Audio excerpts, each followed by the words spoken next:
So I began to pray, said, God, people need to know this. I grew up in Methodist church, and so we used to have revivals. Do you remember the evening revivals growing? We used to have revivals. And so I know there's no way I can get this across in one session.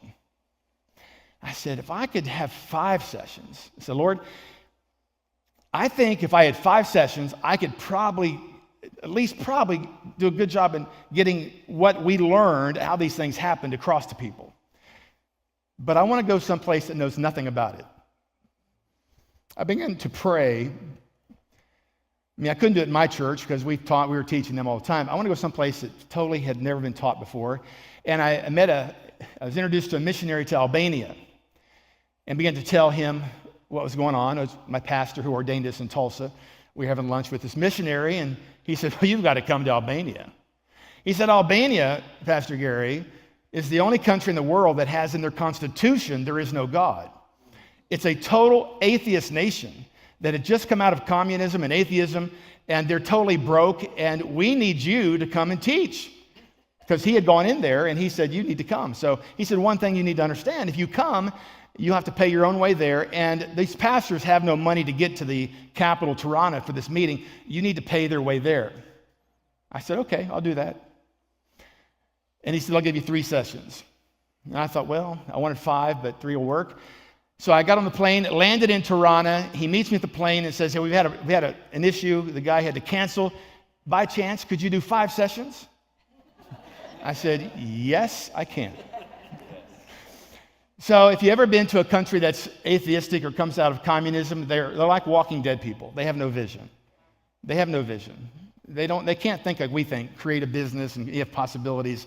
Their faces are just numb. They're emotionless, which was a shock to me to see it like that. But we held this meeting. There's 5 nights in it. And so the first night, they're just staring at me, right? It's like, who is this guy from America? And I'm telling the same stories I'm telling you. Tell about my deer hunting story and tell how God changed things. And not a lot of response. And the next night, I saw some smiles begin to pop up. The third night, they were getting happy because faith is rising, which brings a different picture of their future. That's right. The fourth night, they're happy. They're shouting. They're good. And God says, okay, tomorrow night, take an offering. I said, but God, you know, I paid their way here. You know they don't have any money. He said they have to sow into this word to unleash that into their life. They have to sow. I said, okay. I asked the missionary. He said, great, take an offering. And so we did. That night, we set 4 ladies up front with a basket. And the power of God hit that service. It was just, I can't even verbalize how that is. The power of God hit. Those ladies could not stand. They had to be held up. People were shouting. They were dancing. They were going crazy because they'd found their answer. Instead of having to go to Spain or Italy to find a job, they now realized they could create wealth in their own nation. They could create wealth. They're in charge of their own prosperity, right? And so it was awesome. And leaving the meeting at night, the missionary and I were walking towards his little apartment. He had 2 bags of money. He said, I can't believe this. I have 2 bags of money. They gave all they had. Go to his apartment. He dumps it out on the coffee table in his living room to count it. And the second he does, an anointing from God fills that room. A blue haze fills the room and knocked us both backwards into the couch. Now, man, I have never experienced this before, right? And I can still remember him saying out loud, my God, what is this? And I'm thinking, I don't know. I do know this. I was pastoring at the time, young pastor, and I knew what it felt like to pray for people and the anointing to flow through you. It wasn't like that at all. It was like being in the anointing. It's the holy, I can't verbalize it, being in his presence. And he dumped that out, and then in the middle of the pile of cash, there was a man's wedding band. And as I saw that, God said, obviously he gave all he had. He said, I'm calling you to the nations to teach my covenant of financial blessing, and wherever I send you, I'll pay for it. That was my on the road of Damascus story.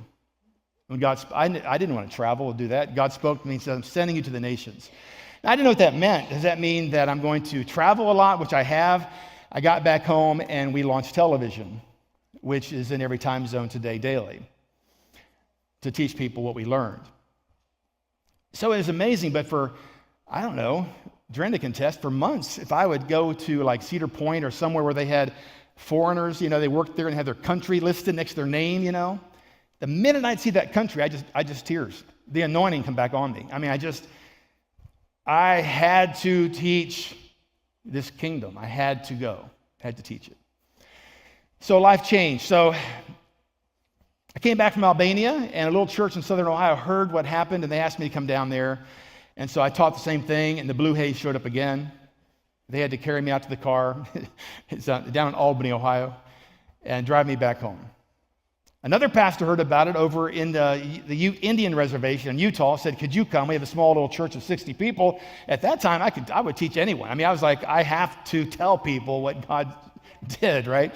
So we went out there, and we taught, and the anointing is really strong, but the blue haze didn't show up.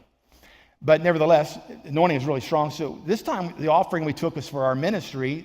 Of course, the ministry in Albania, that offering was to stay in Albania.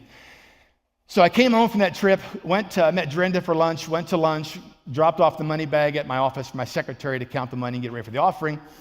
And she calls me during lunch, and the cell phone has her name on it, but there's no one there. She calls, it rings, Tracy's her name. No one's there on the phone. And I say, Tracy, are you there? And then I can hear crying. I said, what? What's wrong, Tracy? And she said, what happened in Utah with this money? I said, Tracy, I don't know what you're talking about. We had a great meeting. It was anointed. She says, and she's crying, saying this, what happened with this money? And I said, Tracy, I don't know. What are you talking about? When I unzipped the bag of money and poured it on the desk, the power of God knocked me to the floor. The other secretary coming around the corner, same thing. Something with this money. I said, I have no idea. That's when I learned that the anointing is on the gift.